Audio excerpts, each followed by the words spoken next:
오늘 은혜 받으실 하나님의 말씀은 잠언 3장 3절에서 4절입니다. 구약성경 912면입니다. 우리가 이 말씀을 함께 읽으실 때 하나님의 음성으로 들으시길 바랍니다.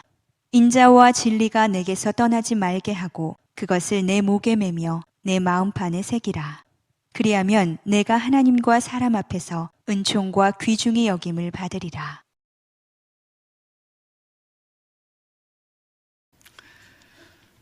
어느 TV방송 부부 프로그램에 나이가 좀 지긋한 부부가 출연했습니다. 프로그램 내용은 사회자가 종이에 적은 글자를 남편에게 보여주면 그것은 아내에게 또 말로 설명해서 아내가 맞춰주고 가는 프로그램입니다. 좀 들어보셨죠? 네. 먼저 사회자가 남편에게 보여준 글자를 보고 남편이 설명을 합니다. 당신과 나 사이에 관계를 가리키는 말, 역시 아내 되시는 분이 조금도 망설이지 않고 답을 얘기합니다. 왼수. 좀 당황한 남편이 다시 설명합니다. 아니, 네 글자로 이번에도 아내 되시는 분이 확신에 차서 더 크게 네 글자로 대답합니다. 평생 왼수. 사회자가 원래 보여줬던 단어는 무엇이었을까요? 천생연분이었어요. 자, 오늘 부부주일이죠. 오늘 이제 부부로 결혼 생활을 하고 계시는 분들에게는 실제적인 은혜가 있는 말씀 되기를 바라고요. 아직 이제 결혼을 준비하는 우리 미혼, 우리 남녀 청년들에게는 또 결혼 준비에 도움이 되는 그런 자료가 되기를 바랍니다. 자, 천생연분 부부로 살고 계십니까? 아니면 평생 왼수 같은 부부로 살고 계시나요? 가끔 우리 몸의 건강 상태를 살펴보기 위해서 건강 진단을 받죠. 그래서 어떤 수치보다 높아서 문제가 될 경우에는 낮추기에 노력할 것이고요. 어떤 수치보다 낮을 경우에는 높이기 위해서 노력을 하죠. 오늘 메시지 제목이 이제 부부 관계 진단인데 우리 부부의 삶, 부부의 관계 살펴보고 어떤 부분에 어려움이 있다면 또 안 좋은 부분이 있다면 고쳐야 되겠죠. 워낙에는 오늘 말씀을 통해 천생연분 부부로 천생 하늘에서 낳게 하셨다. 하나님께서 맺게 하셨다. 그렇다면 그 부부답게 멋지게 살아야 되겠죠. 자, 모두 또 주보 속에 유인물 들어있죠. 네, 앞뒤로 두 면인데 빈칸도 있거든요. 적어가면서 제 눈으로 보고 귀로 듣고 손으로 메모하면 훨씬 기억이 잘 될 것이고요. 또 참고로 제 부부 사이의 대화에 제 집에서 어디에서 나누는 그런 자료가 되기를 바랍니다. 자, 우리 건강 진단에도 몇 가지 기준이 있듯이 우리 하나님 말씀에 보면 중요한 6개 영역이 있어요. 하나하나 살펴보자 합니다. 자, 부부관계, 부부의 삶 첫 번째 진단 영역 두 칸인데요. 두 단어입니다. 평생 헌신이에요. 평생 헌신을 늘 다짐하며 살자. 이 평생 헌신 부분에 조금 삐끗어가면 부부의 삶은 그때부터 너무 힘들어집니다. 부부는 결혼할 때 내 신랑이, 내 색시가 평생 나만 바라보며 살겠지라는 무언의 믿음 혹은 신뢰 속에 부부의 삶을 시작하죠. 이런 믿음과 신뢰가 없다면 어느 누구도 한 남자에게, 한 여자에게 헌신하고 결혼하겠다고 하는 그러한 마음을 갖지 않을 것입니다. 우리가 잘 아는 말씀, 고린도전서 4장 2절 말씀 보시면 맡은 자들에게 구할 것은 뭐라고 그랬죠? 충성이에요. 충성이 다른 말이 바로 헌신이죠.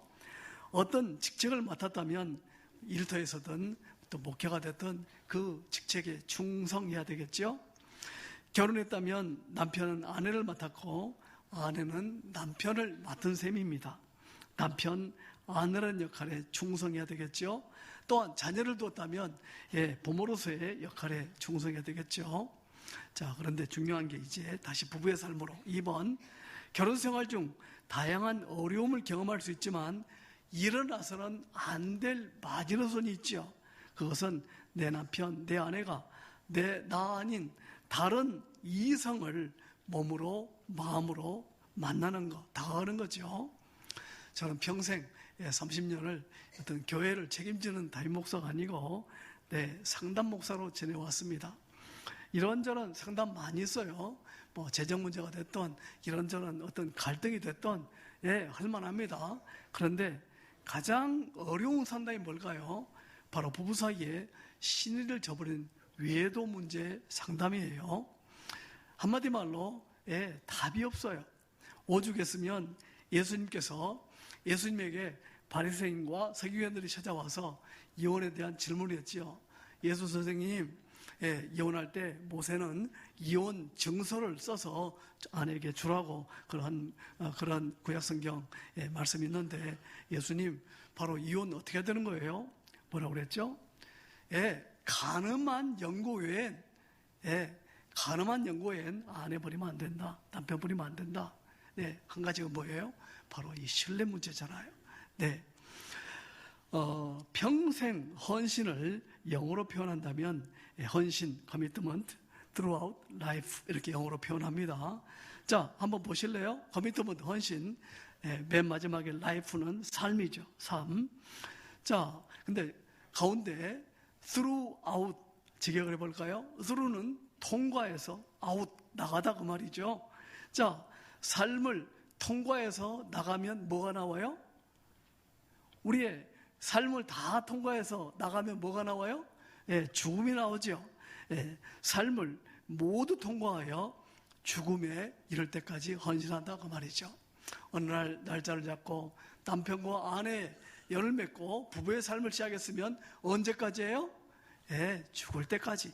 거기 계시록 2장 10절 말씀, 헌신의 다른 표현이 바로 faithfulness죠. 내가 죽도록 충성하라. 이 말은 충성하다 죽어버리라 그 말인가요? 바로 be faithful even to the point of death. 죽음의 순간까지 충성하라. 특히 부부의 관계 속에서요. 이 faithful 충성을 영어로 faithful이라고 그러죠. 살펴볼까요? 이 단어 자체가 충성이 faith가 뭐죠? faith가 뭐예요? 믿음이죠. ful이 뭐죠? 가득 찼다 그 말입니다. 그래서 충성이라는 것은 특히 예수 믿어 하나님의 자녀가 된 저와 여러분 정말 잘할 수 있어요. 왜요? 바로 충성이란 믿음이 가득 찬 게 하나님을 향한 믿음, faith, 믿음이 가득 차서 밖으로 보이는 삶의 모습이 뭐예요? 충성이에요. 주 예수 그리스도를 믿어서 구원 얻는 믿음 확실히 가지고 계십니까, 성도 여러분? 소리가 너무 작네요. 확실합니까? 오늘 당장 죽어서 세상을 떠난다 해도 하나님 나라에 들어간다는 확신 가지고 계세요? 그렇다면 그 믿음이 가득 찬 삶의 모습이 우리의 입술의 고백뿐만 아니라 삶에 배어 나와야 되죠. 자, 삶의 구체적으로 배어 나오는 현상을 볼까요? 부부 사이에 예를 들어서 영어로 I am faithful to my wife, to my husband 그런다면 뭐예요? 부부 사이는 신실한 사람이라고 말해요. 나는 내 아내, 내 남편에게 신실한 사람. 친구 사이는 같은 단어인데 의리가 있다 표현합니다. 의리. 친구 사이는 의리를 많이 찾잖아요. 직장 일터에서는 착실한 사람, 헌신적인 사람, 헌신으로 표현하죠. 국가에 대해서는 뭐예요? 충성스러운 사람. 그래서 구인들 자리엇 경례할 때 뭐라고 구호를 외쳐요? 충성 그러잖아요. 바로 이렇게 충성, 믿음이 가득 차서 바꿔 보이는 삶의 자세. 특히 오늘 부부주일이죠. 부부의 삶 속에 잠시도 여백이 있어서는 안 돼요. 평생 헌신. 이 헌신 충성은 성공적인 삶을 향한 성공적인 삶을 향한 뭐예요? 그 다음에 성경적인 토대와 자산이 됩니다. 충성, 헌신은 바로 성경적인 토대와 자산이 된다. 저는 지난주에 아프리카 탄자니아에서 마사이족을 대상으로 선교 사역을 하시는 어느 선교사님 부부와 저녁 식사를 한 적이 있는데요. 그 선교사님이 직접 들려주신 이야기입니다. 그분은 이제 마사이족 현지인들은 한 15년 전에 가셔서 이제 선교하면서 많은 열매가 있고 교회를 세우시고 힘차게 사역을 감당하시는데 그분의 이제 그런 이제 마사회 중에 한 당시에는 비교적 30대 초반의 청년인데 전도에서 지금 40대 한 중반 정도 됐는데 동역자로 함께 일한 그러한 분 있는데 이름이 다니엘이라고 불러요. 한국에도 다녀갔을 때도 만나본 적이 있는데요. 그 형제가 믿기 전에는 어느 이제 마사회족이 운영하는 그 나름대로도 회사가 있었고 그 회사 일을 하고 있었는데 그 회사 사장이 삶을 흥청망청 잘못 살다 보니까 에이즈에 걸리게 됐다고 그래요. 에이즈예요. 회사도 또 그런 자세로 하니까 점점 기울어 가고 또 특히 사장이 에이즈에 걸리자 이 밑에서 근무하던 직원들이 감염될까 두려워서 하나씩 둘씩 이제 다 떠나고 마지막 이 사람만 남은 거예요. 주변 사람들이 이제 묻습니다. 아니 당신은 왜 안 떠나? 이 다니엘의 대답, 이 사장님은 바로 지금 이 순간이 가장 어렵고 다른 사람의 도움이 필요한 때가 아닌가요? 이 순간이. 다니엘은 그 사장님이 죽을 때까지 회사에서 근무하고 또 모든 거 잘 마무리해서 유족에게 하나 빈틈없이 다 잘 챙겨줬다고 그래요. 자, 이 형제 바로 이 충성 신실한 사람, 또 이 선교사님의 전도를 받아서 예수를 믿는 그런 사람이 됐어요. 지금은 이제 결혼도 하고 나이도 꽤 들었는데, 자, 이 선교사님이 한국에 나오신 이유는 이제 이분이 선교사님이 거의 70이 다 돼 가십니다. 이제 은퇴를 준비하시는 거예요. 사역센터도 또 교회도 물려줄 사람. 근데 특별히 이 교회 또한 사역센터, 선교센터 근처에 땅을 한 500평 정도 구입해서 유치원을 하나 이제 설립하려고 그러시더라고요. 근데 이야기하기를 이제 땅을 사는데 계약을 다니엘 이름으로 계약을 해야 되겠다고. 그래서 이 땅도 마찬가지고 교회 사역 모든 거 어떻게 생각하면 이제 선교사님의 후임으로 이 한국에서 다른 아는 분이라든가 적절한 분 후임으로 세울 만한데 그게 아니에요.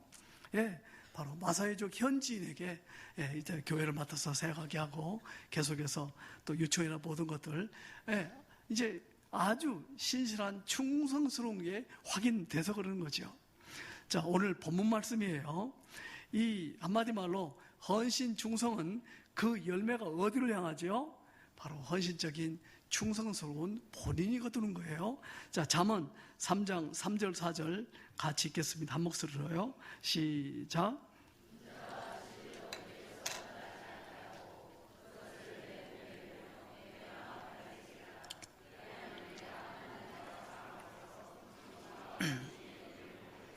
네, 이 말씀은 신앙생활 만큼 했다면 또 잠언 좋아하시는 말씀, 좋아하시는 분들 잘 아시는 말씀이죠.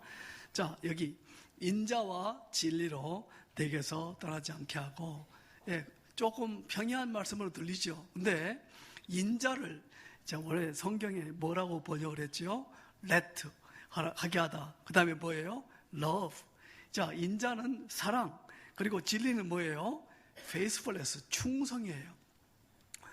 사랑의 삶, 충성스러운 삶이, 사랑과 충성이 너에게서 떠나지 않게 하라고 말이죠. 결과적으로 어떻게 해요? 하나님과 사람 앞에서 은총과 귀중히 여김을 받는 사람이 될 것이다, 이 말이죠. 네. 자, 근데 이 사랑, 충성, 이 두 가지를 최고로 구현하고 실천할 수 있는 대상은 누굽니까? 바로 남편 사랑, 아내 사랑, 남편, 아내 충성. 하나님의 관계나 사랑과의 관계나 충성은 참으로 아름답고 귀합니다. 자, 평생 헌신, 확실하면 천생연분으로 살 것이고요. 그렇지 못하다면 평생 왼수로 살거나 잘못하면 끝나는 수도 있어요. 마지막 적용을 보겠습니다. 헌신, 확인해야 되겠죠. 내가 한 여자에게, 한 남자에게 확실하게 헌신한 사람인가? 우리 미혼 형제자매들은 앞으로 결혼한다면 바로 그 사람에게 평생 헌신할 수 있는가 확인해야 되겠죠. 그런데 삶의 과정 속에 이제 두 번째 칸이에요. 조금 많이 약해진 부분이 있다. 그럴 때는 용서를 구해야 되겠죠. 하나님, 제 삶 속에 이 부분이 좀 약했네요. 예, 또 배우자에게도 마찬가지고요. 용서를 구하고 재헌신해야 되겠죠. 확인, 용서, 재헌신. 그리고 꼭 우리가 내 남편, 아내에게 고백해야 할 말이 있습니다. 그 다음에 뭐죠? 다 같이 여보, 따라해볼까요? 여보, 나는 평생 누구밖에 없어? 당신밖에 없어. 이것은 생일날이라든가 결혼 기념일 이런 중요한 날만 하는 게 아니고 여건만 되면 자주 고백하십시오. 여보, 나는 평생 누구밖에 없어? 예, 당신밖에 없어. 예. 자, 첫 번째는 진단. 어떻습니까? 어느 쪽으로 기울어 있어요? 예, 확인됐죠? 부부관계, 부부의 삶. 두 번째 진단 영역은 내 성격입니다. 성격이 차이 나는 것을 당연한 것으로 받아들이고 조화를 이루며 살자. 성격이 차이 나는 것을 당연한 것으로 받아들이고 조화를 이루며 살자. 자, 두 번째 진단 기준은 성격 부분인데, 자, 시편 139편 14절부터 15절까지 인용한 이유가 있습니다. 같이 한 목소리 읽어보겠습니다. 시작. 내가 주께 감사함은 지으심이 신묘 막측하심이라 주의 행사가 기이함을 내 영혼이 잘 아나이다. 내가 은밀한 데서 지음을 받고 땅의 깊은 곳에서 기이하게 지음 받을 때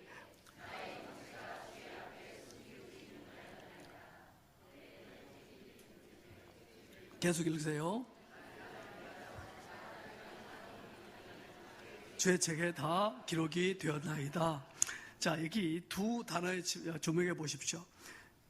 15절 첫 번째 줄 끝부분에 나의 뭐가? 형체가, 이것은 형체가 뭐죠? 나의 몸이 그 말이에요. 피지컬 바디. 예, 바로 만져지는 내 몸. 예, 누가 지셨다고요? 하나님께서. 이 말씀 읽으면 정말 나를 존귀하게 지으셨구나, 그렇게 생각되는 말씀이죠. 은밀한 데서 네, 아주 깊은 기이하게 내 몸을 지었어요.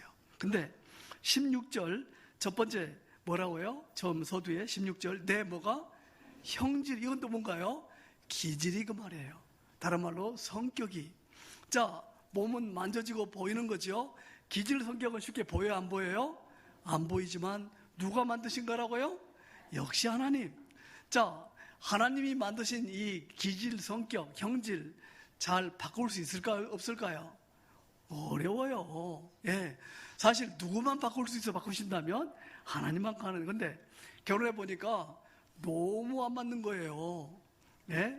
결혼 전에는 너무 좋아서 결혼했는데 살아보니까 너무 안 맞아. 예. 아마 제가 이야기를 했던 것 같은데, 저는 고등학교 1학년 때 같은 교회 중고등부 여중 2학년생이 눈에 들어서 딱 찍었다가 끝까지 결혼까지 간 거예요. 예? 그러면 이 두 사람은 잘 살아야 돼요? 잘 못 살아야 돼? 근데요, 결혼 다음에 엄청 싸웠어요. 똑같은 여잔데, 왜 이렇게 달라? 예? 자, 결혼 전에는 어떻게 생각하면 반대 기질, 반대 성격 많이 끌린다고 그러죠. 안 그래요? 예를 들어서 여자가 이제 말을 많이 하는 성격이면 남자가 같이 말을 많이 하면 서로 싸워요. 그 결혼까지 안 가요. 여자가 말을 많이 하면 뭐예요? 남자는 말 않고 들어줘야죠. 예? 남자가 돈을 좀 쓸 줄 알면 가지 막 써대면 이거 정신없어. 예, 한 사람은 좀 브레이크, 자기야, 우리 좀 아껴 쓰자. 브레이크를 걸어야지. 그래, 결혼하면 바로 이 여자 살림 잘할 여자네. 이렇게 뭔가 좀 맞다고 생각이 되잖아요. 근데 결혼해봐요. 결혼해서 이제 아내가 남편을 자꾸 좀 말을 해서 대화를 좀 했으면 좋겠는데 여전히 말을 잘하네. 결혼하고서는 폭창 터져, 말 안 하면. 예? 예? 돈 좀 쓴다고 뭐 시비하면 또 서로 갈등이 있잖아요. 자, 결혼한 다음에는 이렇게 성격의 다른 점들이 엄청 차이가 나요. 저와 집사람은 무슨 성격 분석 검사하면 모든 게 반대예요, 모든 게. 그래, 어떻게 해요? 결혼해서 처음에 잘 살았더라? 피 터지게 싸웠더라. 어느 정도로요? 예, 제가 다임 목회 안 한 게 그 기회가 거기 있습니다. 왜요? 아니, 어떻게 해요? 신학생인데 너무 싸워가지고 결혼 4년 만에 결혼 안 하기로, 이혼하기로 별거에 들어갔어요. 그리고 더 이상 이제 목사 안 되고, 이혼한 사람이 어떻게 목회자 되겠냐. 다 그만두려고 그랬어요. 그러나 하나님께서 은혜 주셔서 다시 재결합할 수 있는 길이 열렸는데, 그래서 다시 살게 됐는데, 지금 어떤 여자하고 살까요? 30몇 년째 그 여자하고 살고 있어요. 자, 결혼 초에 엄청 싸웠는데, 이제 그다음부터 어떻게 해요? 하나님께서 창조하신 바. 나는 어떤 것만 있는 거예요? 그대로 받아들이는 것밖에 없어요. 서로 조화롭게.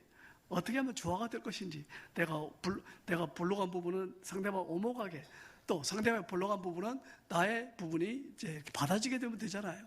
이게 이제 하나 좀 이제 이것저것 부부의 삶 속에 잘 헤쳐나가야 할 지혜가 필요한 부분이죠.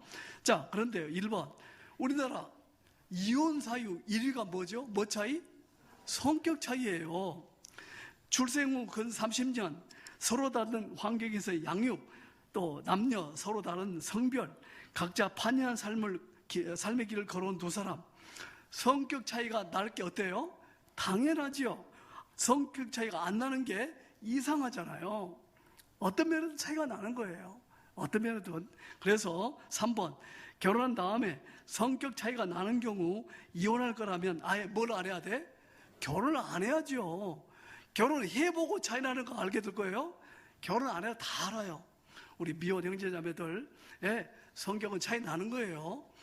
당연하고, 어떻게 하면 저 남자와 저 여자와 결혼하다 맞춰 살 것인가, 어떻게 조화를 이룰 것인가. 성격 똑같으면 재밌게 살 것 같아요? 어떻게? 성격 똑같으면 재밌게 살아요? 마찬가지. 또 재미없어.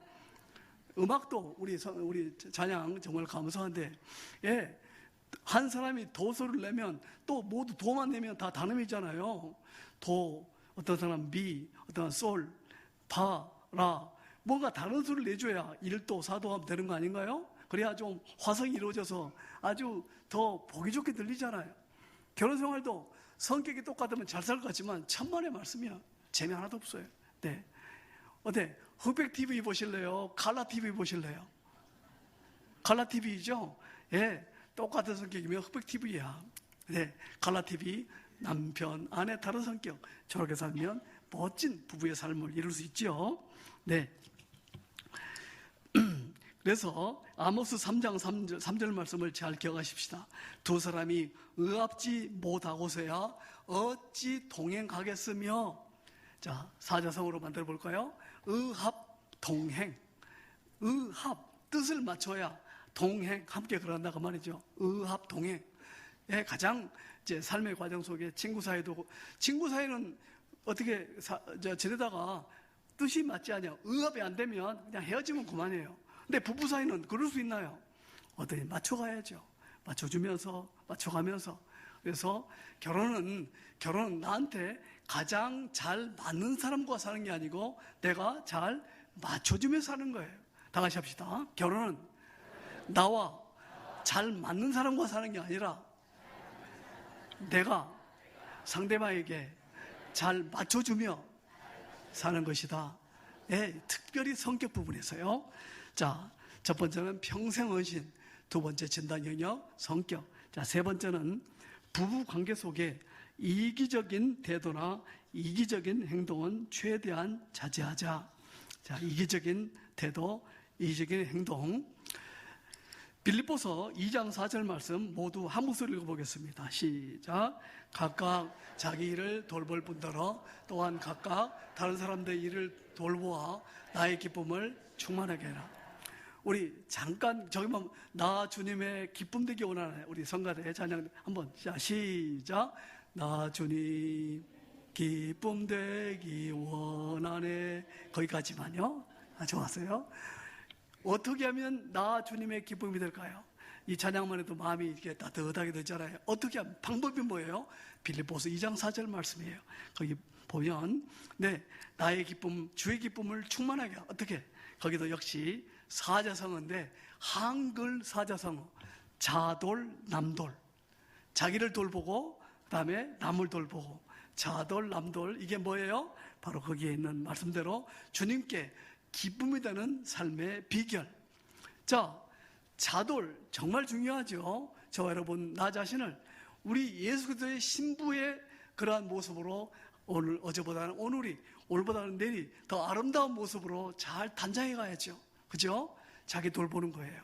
이런저런 모습에 좀 누추한 부분, 주님께서 야 그건 아니잖아, 그런 부분들 정리하는 거, 자기를 돌보는 거죠. 근데 또 이런저런 또 이제 이 땅을 사는 가운데 유의를 추구하는 거에 필요합니다. 근데 자돌만 끝나면 주님께서 기뻐해요, 안 기뻐해요? 안 기뻐하셔요. 뭐가 있어야 돼요?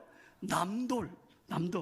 자, 나 자신을 잘 준비한 다음에 나 자신은 아닌 나와 가까운 다른 사람이, 가장 가까운 사람이 누구예요?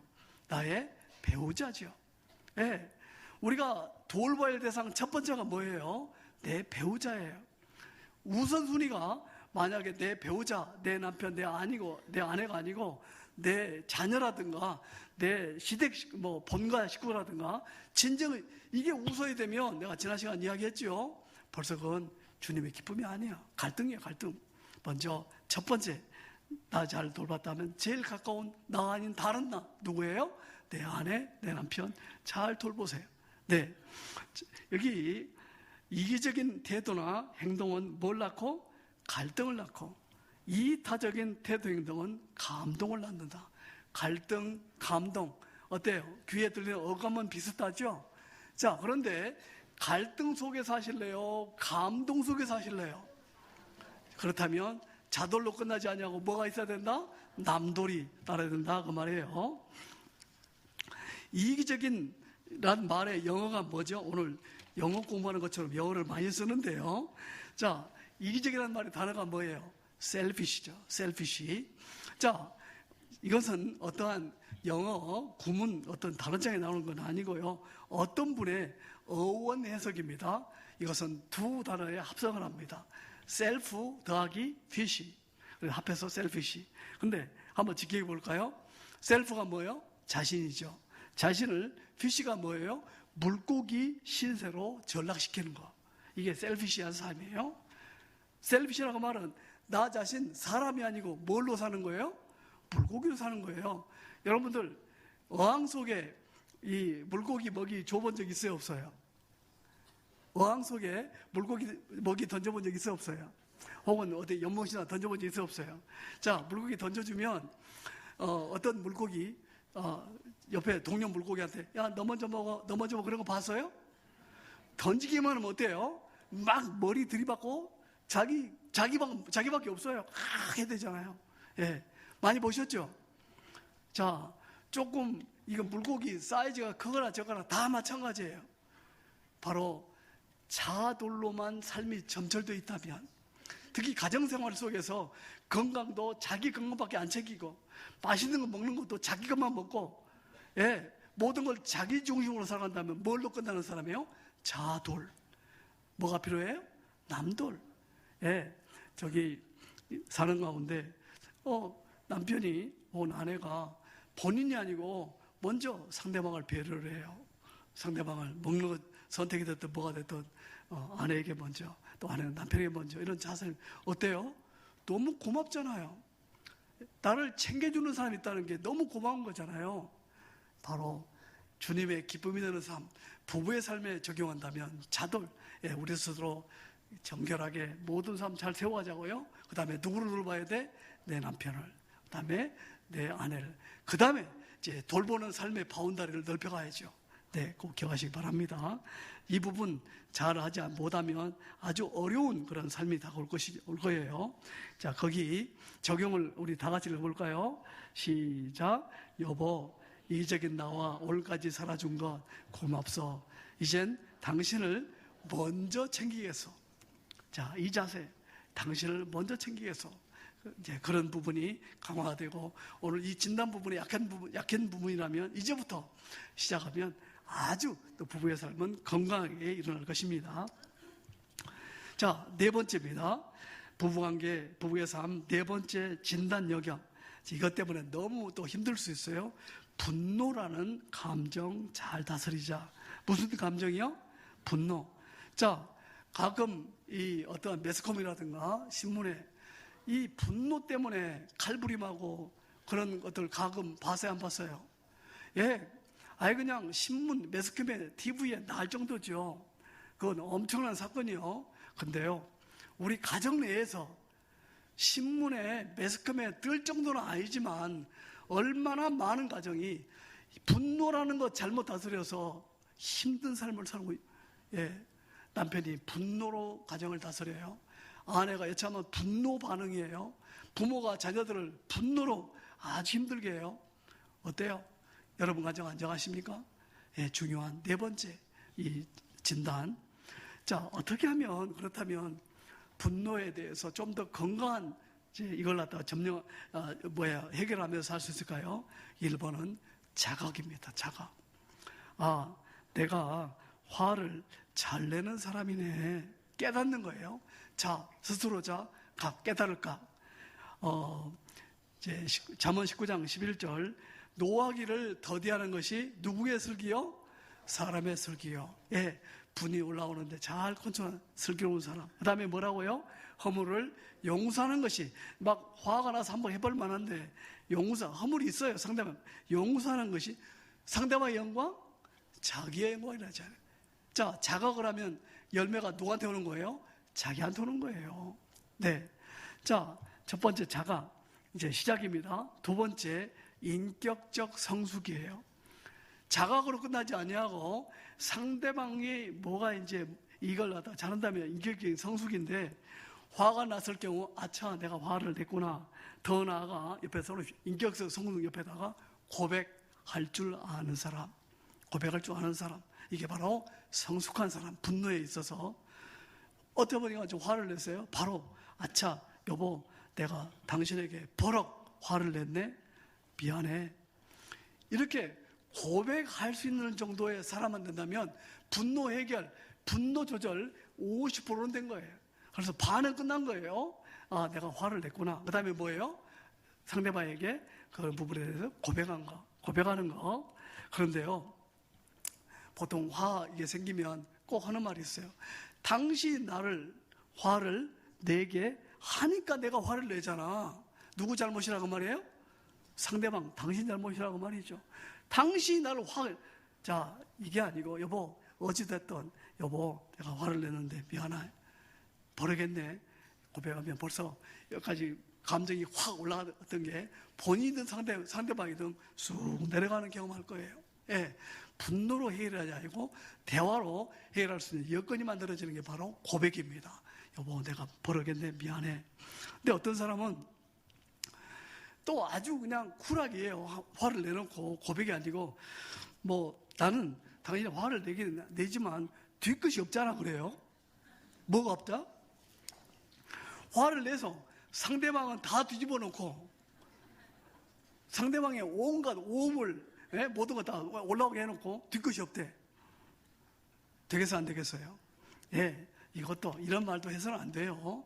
모든 걸 자기 책으로, 여보, 내가 화를 냈네. 미안해. 버리겠네. 자, 거기 야고보서 1장 19절 20절 또 같이 읽겠습니다. 시작.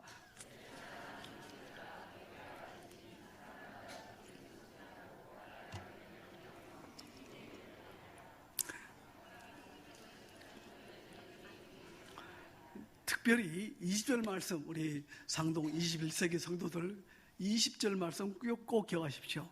사람이 분노로 하나님의 의를 이룰 수 있다 없다?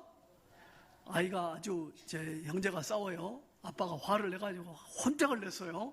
형제가 조용히 해주고, 아빠 이제 끝났습니다. 두 형제의 싸움판이 정리가 됐어요. 자, 마지막 형제의 싸움이 정리는 됐지만 하나님의 의가 이루어졌어요? 안 이루어졌어요? 아니요. 오히려 이 두 아들의 아빠 이런 자세 때문에 오히려 나중에 어떤 모습으로 또 터질 줄 아무도 몰라요. 네, 꼭 기억하십시오. 아무리 명분이 선하더라도, 아무리 목적이 아름답더라도 과정이 분노와 화를 통해 한다면 하나님께서 기뻐하신다, 기뻐하지 않으신다? 예, 전혀 상관없어요. 꼭 기억하시기 바랍니다. 세 번째, 나만의 조절 방식을 만들어 실천합니다. 특히 우리가 또 이 분노 부분에 꼭 기억할 말씀은 에베소서 4장 26절 말씀이에요. 같이 읽어볼까요? 분을 내어도 죄를 지지 말며 해가 지도록 분을 품지 말고. 자, 성도 여러분 묻겠습니다. 화가 나는 게 죄예요, 아니에요? 화가 나는 게 죄예요, 아니에요? 화가 나는 게 죄 아니에요? 만약 화 내는 게 죄라면, 하나님도 죄를 지셨네. 왜? 진노의 하나님 있어 없어요? 구약성경에 하나님께서 화를 바라시는 부분, 노를 바라시는 부분 있어요 없어요? 네. 우리도 화가 나요? 누구 닮아서? 하나님 아버지 닮아서 우리도 화가 나요? 성경에 이 분내는 것 자체가 죄라면 분을 내어도가 아니라 분을 내어서는 절대로 안 돼요. 그렇게 돼야죠. 성경이 뭐라고요? 분을 내더라도 뭐 하지 말라? 죄를 짓지 말라 이거예요. 분노라는 감정 자체는 죄가 아니에요. 이걸 가지고 어떻게 표현하느냐가 문제예요. 표현을 갖다가 폭력적인 말을 하다가 욕을 한다든가, 화가 나서 폭력 행동, 뭘 집어 던진다든가, 이런 것들이 뭐예요? 이게 죄가 되는 거죠. 네. 바로 이제 이 표현을 조심해야 돼요. 그래서 이제 나만의 조절 방식이나 그 말은, 어떤 남자분은 화가 나면 바로 일어나서 조용히 가서 찬물을 갖다가 한 바가지 뜨거우셨잖아요. 화가 나서. 그래서 물 한 바가지 마신대요. 예, 그러면 이제 그 자체가 잠시 시간을 갖다가 화가 나서 바로 반응이 아니라 약간 지체 반응할 수 있잖아요. 그 순간에 벌써 분노라는 감정은 이렇게 내려가는 거죠. 예, 이성적인 대화하게 만들어요. 또 그 어떤 사람은 활동을 좋아하면 좀 화가 나면 조금 씩씩 나가지만 여보 잠깐 밖에 나갔다 올게. 그냥 나가면서 창문 문 닫고 나가는 게 아니라 뭘 해야 되고? 고백을 해야죠. 예? 바로 자각과 인격적 성숙 두 번째가 고백이라고 그랬죠. 여보 내가 좀 마음이 불편한데 잠깐 밖에 나갔다 올게.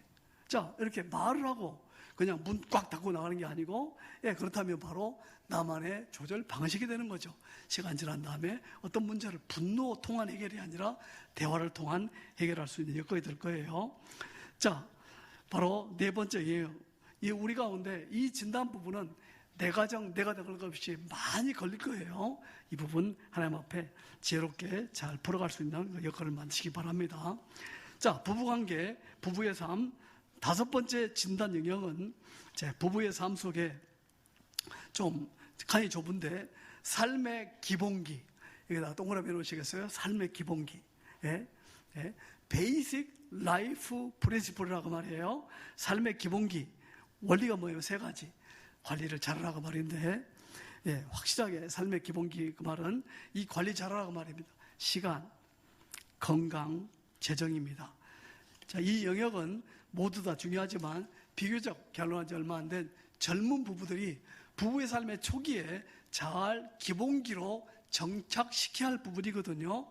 자, 누가복음 12장 42절 제가 읽겠습니다. 주께서 이르시되 지혜 있고 진실한 청지기가 되어 주인에게 그 집 종들을 맡아 때를 따라 양식을 나눠줄 자가 누구냐. 여기서는 양식 맡은 청지기죠. 자, 청지기 영어가 뭐예요? 매니저입니다. 어느 가게 매니저 그 말은 자기가 그 가게의 주인이다 아니다? 아니다 그 말이에요. 주인은 따로 있고 그 가게를 관리하는 사람을 매니저라고 그래요. 자, 하나님께서 우리에게 몸을 주셨어요. 몸 관리 잘해야 되죠. 이게 바로 건강 관리예요. 또 하나님께서 우리 하여금 이 땅에 태어나게 하시고 이 땅에서 얼마 동안 기간이 있죠. 정해진 기간이 있죠. 그 관리를 잘해야 돼. 그게 뭐예요? 시간 관리죠. 이 땅 사는 동안 또 아무것도 없이 살게 하지 않으시고 물질 주셨어요. 그게 무슨 관리예요? 재정 관리예요. 자, 이 세 가지 가장 그 외에도 많은 관리가 있지만 바로 순서라면 건강 관리, 시간 관리, 재정 관리 될 텐데 순서를 시간 관리 먼저 했습니다. 자, 시간 관리 무슨 시간? 아침 기상 시간 고정이에요.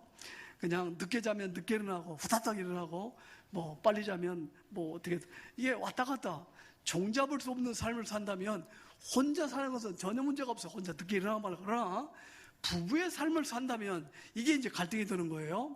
어느 남편 6시 50분에는 집을 나서야 돼요. 그래야 이제 부천에서 출발해서 저 서울까지 가니까 좀 시간이 걸리고, 자, 6시 50분 넘어서 떠나면 이제 지각하는 거예요. 근데 이 남편 6시 40분에 일어나요. 계속 얼라맨데 안 일어나고 힘드니까 누가 6시 40분 일어나서 일어나자마자 이제 시간이 쫓기니까 화장실 가서 씻는 둥 마는 둥.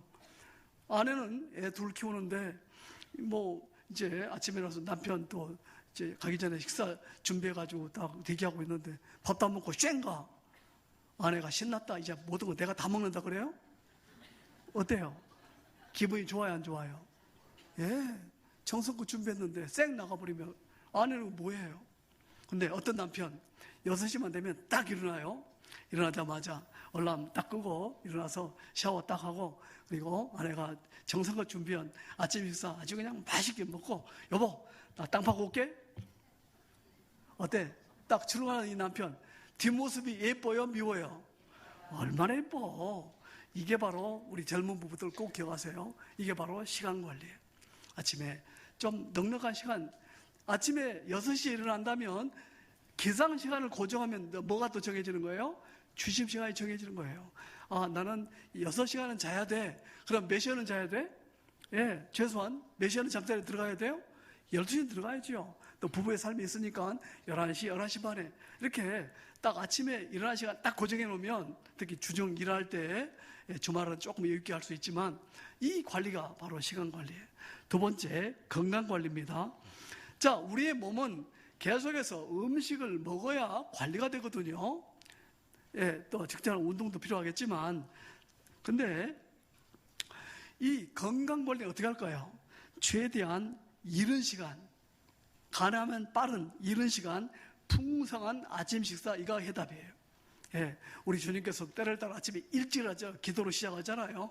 기도로 시작하고 아침에 이제 당연히 식사도 하시겠죠. 우리도 마찬가지예요. 우리 옛말 어르신들이 들려는 말이 있어요. 건강을 위해서는 아침은 뭐처럼 먹어라? 왕처럼 먹어라. 점심은 백민처럼, 저녁은 거지처럼. 근데 우리의 삶이 지금 어때요? 완전히 반대잖아요. 아침은 먹는 둥 마는 둥, 점심은 밖에서 대충, 그 다음에 저녁은 제일 이제 풍성한 식탁이 저녁에 기다리고 있어요. 근데 저녁 식사가 늦어요, 빨라요? 늦잖아요. 저녁 8시, 9시 밥 먹고 한 11시에 잔다면 그동안 소화가 되겠어, 안 되겠어요? 잘 안 되죠. 그러니까 잘 먹고 주무시면 모든 음식이 다 어디로 가? 다 살로 가요. 그러니까 살 뺀다고 또 뛰고 난리가 아니에요. 돈 들고 시간 들고.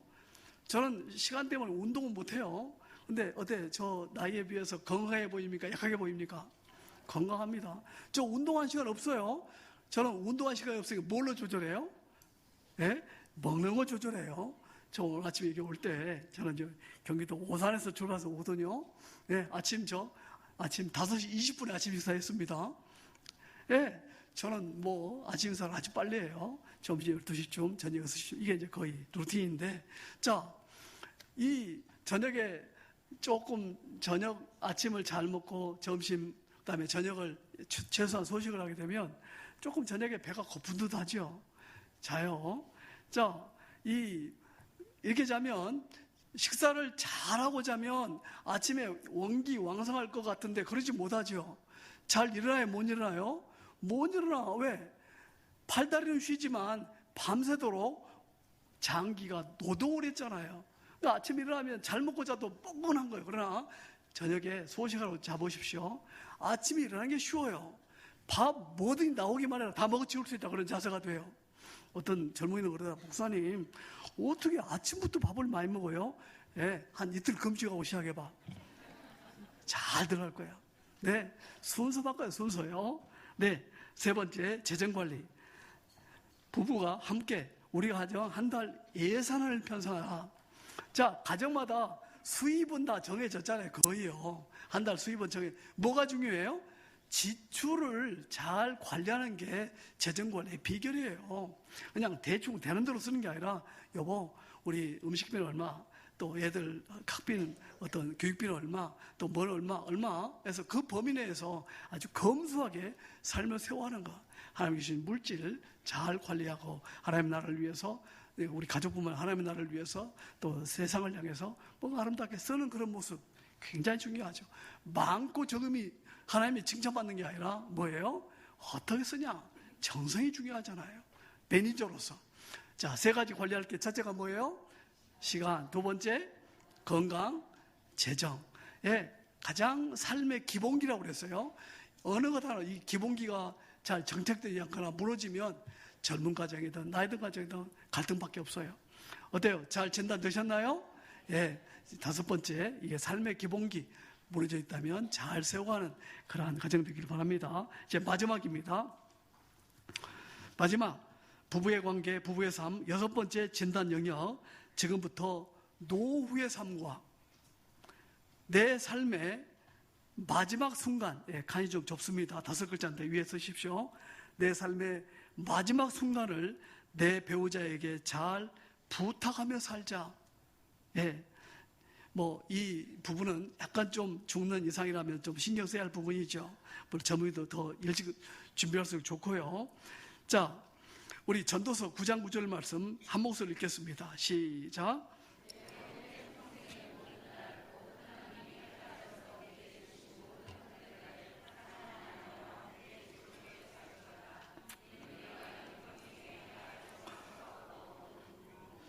자, 전도서 읽으면 언뜻 보기에 이 전도서 저자가 좀 염세주의자처럼 생각이 되죠. 헛되고 헛되니 모든 게 헛되도다. 자, 어떤 부분은 그 말 헛되다는 말로 그대로 읽으면 이해가 되거나, 이 부분 내 헛된 평생의 모든 날 하나님께서 내 삶이 헛된 건가? 예? 내게 주신 모든 하나님 주신 선물은 귀한데 헛되다니, 내 아내와 헛되니까 함께 즐거이 살아. 이대로 이제 번역해서 읽으면 좀 와닿지 않죠. 자, 헛된, 우리가 어떤 저기에 가서 무슨 서류를 뗄 때 빈칸이 있으면 거기다 무슨 도장을 찍죠. 공란 혹은 이하 여백이라는 거 있어요, 없어요? 있죠? 근데 한국말 공란 이하 여백이 이제 미국이나 캐나다 영어권에서는 그것도 도장에는 뭘로 찍을까요? 그게 페인이에요. 빈칸이라고 말해요. 그래서 여기에서 페인, RSV는 페인이라고 이제 나오는데, 영어 성경 헛된 뜻에 추가해서 뭐예요? 비어있는 그 말이에요. 빈칸, 비어있는. 더 다른 말로 꼭 두 번째 걸 메모해 놓으십시오. 채워가야 할. 비어있으니까 채워야지요. 비어있는 또 다른 말로 뜻이 뭐라고 했더니 채워가야 할. 자, 채워가야 할로 바꿔서 읽겠습니다. 다시 한번 전도서 9장 말씀, 9장 9절 시작. 내가 채워가야 할 평생의 모든 날, 곧 하나님께서 헤아려서 내게 주신 모든 채워가야 할 날에 사랑하는 아내와 함께 어때요? 와 닿아야 한다 돼요. 자, 채워가야 할 날, 과거 시비하라 말라? 과거 속에 이런저런 갈등이 있을 수 있어요. 그것은 다 어떻게 해요? 이제 정리하라고 말해요. 진짜 중요한 것은 뭐가 중요하다? 남아있는 날들, 앞으로 지금 비어있는 날들, 채워가야 할 날들 부부가 함께 잘 채워가라. 바로 나이 든 분이라면, 조금 이제 중년 이상 간다면 진짜 중요한 게 뭐예요? 남은 날이 뭐예요? 노후 준비죠. 자, 6번 옆에다가 노후 준비를 해놓으십시오. 자, 보겠습니다. 노후에 어떤 삶을 살 것인가를 지혜롭게 준비하는데 세 가지 준비 잘 하셔야 돼요. 첫째는 거처 준비. 어디서 살 것인지. 예, 도시에 좀 살았다고 이제 은퇴해서는 저 시골에 가서 전원생활 하자. 근데 제 주변에 좀 저보다 나이 드신 분들 이제 시골로 도시생활 정리해가지고 가서 이제 집도 예쁘게 취향대로 짓고 사는데 5년, 10년 다시 또 올라오시대. 못 살겠대. 도시 살다가 아주 이제 더 이상 복잡한 데 피해서 갔는데, 웬걸 건강하고 그럴 때는 좋았는데 좀 나이가 들어가니까 이 개인 주택에 살면 뭘 잘해야 돼요? 또 관리를 잘해야 되잖아요. 여름철 비 오면 또 또랑 맥히면 치워야 되지요. 풀 나면 깎아야 되지요. 특히 이제 여름에 이 모기, 파리, 벌레들 날아오니까 정신이 없는 거예요. 도저히 못 살겠대. 예. 자, 그 자체가 뭐 벌레가 있든 뭐 비가 오면 치우든 뭐 그 자체가 즐길 수 있는 분들은 가십시오. 그러나 노후의 삶 속에 자녀들이 좀 어떨 때는 돌봐야 되는데 또 그것도 생각해야 되죠. 또 이 전원주택 간다고 혼자 사니까 너무 외로운 거예요. 또 이거 사람과의 관계가 중요한 분들은 이것도 좀 할 수 없어요. 자, 첫째가 뭐예요? 거처, 어디에 살 것인지. 두 번째는 재정. 가장 기본적인 삶을 살 수 있어야 되겠죠. 뭐 연금을 뭐 준비한다든가, 뭐 저축을 준비한다든가, 일하지 않아도 가장 기본적인 삶을 살 수 있는 어떤 재정적인 부분. 세 번째는 할 일인데, 우리 예수님들은 조금 바뀌어서 좀 고상한 단어로 사역. 꼭 내게 수입이 있는 일이 아니더라도 의미 있는 일, 뭔가 도움되는 일, 이게 있어야. 자, 65세 혹은 70세 은퇴해가지고 몇 살 정도 살아야 돼? 몇 년 정도? 한 2, 3년 살다 죽으면 그만인데, 좋겠는데, 언제까지 살아? 요새? 인생 몇 세? 100세라고 그러잖아요. 요새 뭐 90, 뭐 이상은 보통이잖아요. 그 긴 20 몇 년, 30 몇 년을 어떻게 할 거예요? 미리 잘 준비하지요. 그 다음에 두 번째, 이건 기본이고, 더 중요한 게 있어요. 2번부터 4번까지. 언제가 다가올 삼식, 삼순이의 삶. 삼식이가 뭐예요? 삼식이가 뭐예요? 하루 세 끼 집에서 밥 먹는 남자가 삼식이잖아요. 이것 때문에 뭐 나이 들어가지고 산다 못 산다 무슨 이혼? 화혼이혼 그런 이야기 나오잖아요. 그럴 때 잘 관리 잘 해야 돼요. 자, 삼순이는 뭐예요? 삼식이는 아시고 삼식이는 하루 세 끼 집에서 밥 먹는 남자고 삼순이는 뭐예요? 그 남자하고 같이 사는 여자야. 그 남자하고 같이 사는 여자. 네. 그 삶을 오히려 즐길 수 있도록 뭘 잘 세워가자? 관계를 잘 세워가자. 3번, 누군가 병상에 먼저 눕는 날이 오지요. 자, 병상에 남편이 먼저 눕겠어요? 아내가 먼저 눕겠어요? 정답이에요. 아무도 몰라. 그때 가봐야 알아요. 자, 병상에 남편이 먼저 누우면 누가 고생을 많이 해? 아내가 먼저 누우면 남편이. 그래서 누가 먼저 누울지 알아 몰라요? 모르니까 지금 아직 건강할 때 피차, 자, 빈칸 여보. 그 다음에 두 번째는 길죠. 많이 힘들겠지만 여보, 많이 힘들겠지만 세 번째 빈칸 잘 부탁해 라는 말을 지금부터 연습하고 생활화하면서 살자. 연습하고 생활화. 자, 뭐 연습해 봅시다. 여보, 다 같이 여보, 많이 힘들겠지만 잘 부탁해. 자, 이것은 누가 먼저 누울지 몰라요. 근데 진짜 네 번째, 이 땅에서의 마지막 순간이 다가올 때가 있어요. 이 땅에서의 마지막 순간, 눈 감기 전 최후의 순간이에요. 병상에 한동안 있겠지요. 마지막 순간, 눈 감기 전 내 남편, 내 아내의 손을 꼭 붙잡고 같이 한번 읽어볼까요? 시작. 여보, 당신과 함께 해온 한평생 하나님 주신 인생 최대의 축복 혹은 선물이어서 그냥 떨리는 목소리로 이런 말을 손 붙잡고 여보, 한평생 당신과 함께한 삶 하나님 주신 최대의 축복, 당신은 선물이어서 조용히 눈 감고 하나님에 가지 않겠어요? 그래야지 않겠어요? 그래야지 않겠어요? 그런데 인상 팍팍 쓰면서 당신과 함께 한평생 생각해 보니까 당신은 내 인생 최대 폭탄이어서 꼴까다. 그럼 어떻게 되겠어요?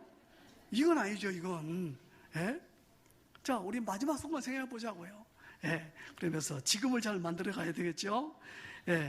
우리 말씀 잘 들으셨어요? 자, 6가지 성경적인 부부관계 진단 영역. 첫 번째가 뭐라고요? 평생 헌신 여부. 두 번째가 뭐예요? 성격 때문에 어떻게 대하는지. 세 번째 뭐예요? 이기적, 이타적인가 또 점검하는 거. 네 번째는 뭐예요? 분노 잘 다스리는지. 다섯 번째는 삶의 기본기 확립이 되어 있는. 여섯 번째는 노후 준비와 관계. 자, 요한복음 13장 1절 말씀 같이 읽겠습니다. 시작.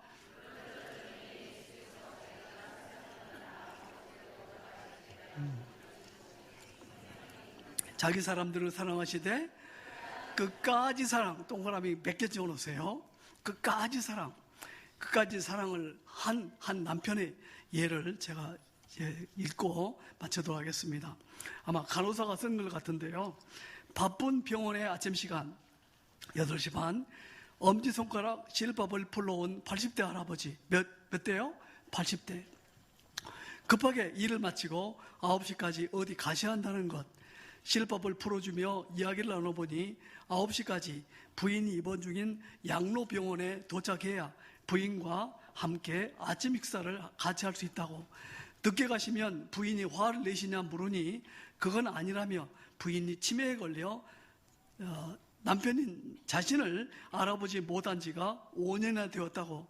아니, 부인이 알아보지도 못하는데 매일 아침 가실 필요가 있느냐고 물으니 미소와 함께 나의 손을 포근히 두드리며 하시는 말씀. 그녀는 나를 알아보지 못하지만 난 아직도 그녀가 누구인지 알고 있거든. 어때요?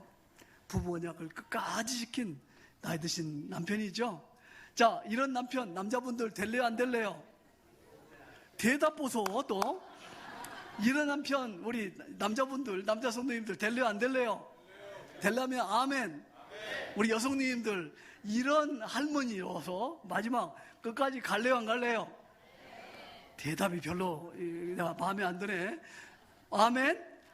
네, 오늘 좀 구체적인 이야기다 보니 시간이 좀 길어졌습니다. 설교 시간이요. 이제 오늘 6가지 이제 잘 들으셨죠?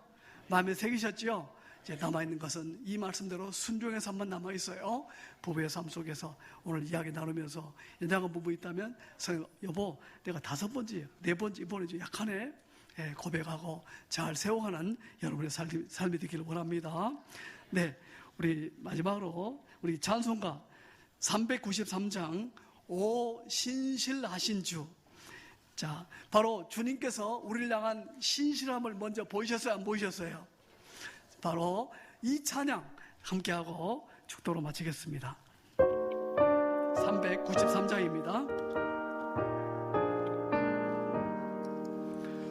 오 신실하신 주 내 아버지여, 늘 함께 계시니 두려움 없네.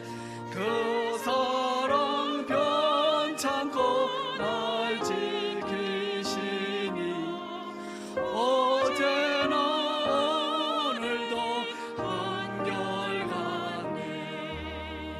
오 신실하신 주, 오 신실하신 주, 날마다 자비를 베푸시며 일용할 모든 것 내려주시니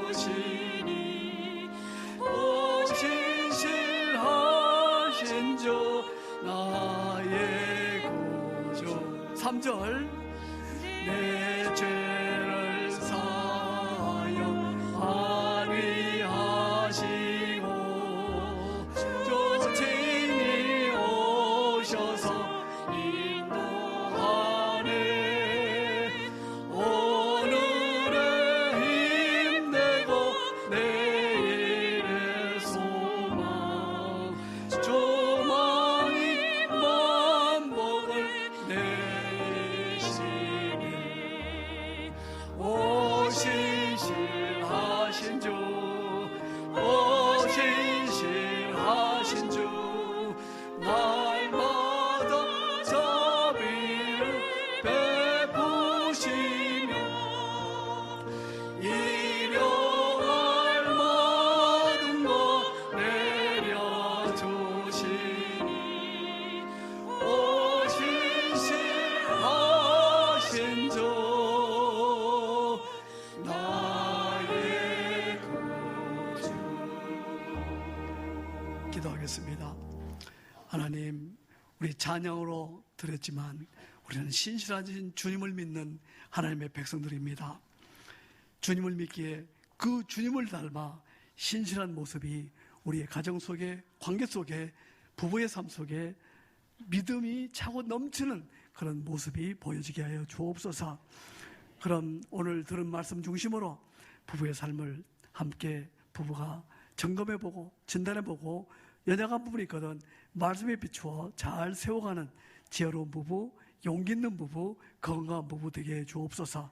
그런 마음 가지고 머리 숙인 이 시간 우리 주 예수 그리스도의 은혜와 하나님 아버지의 다음 없인 사랑과 성령님의 감동하심이 말씀 듣고 굳게 실천하기를 다짐하며 주의 전을 떠나는 사랑하는 모든 상동 21세기 교회 성도들 삶 속에, 관계 속에, 사업터 모든 삶의 발걸음 속에 이제와 영원토록 함께 하시기를 간절히 축원하옵나이다. 아멘.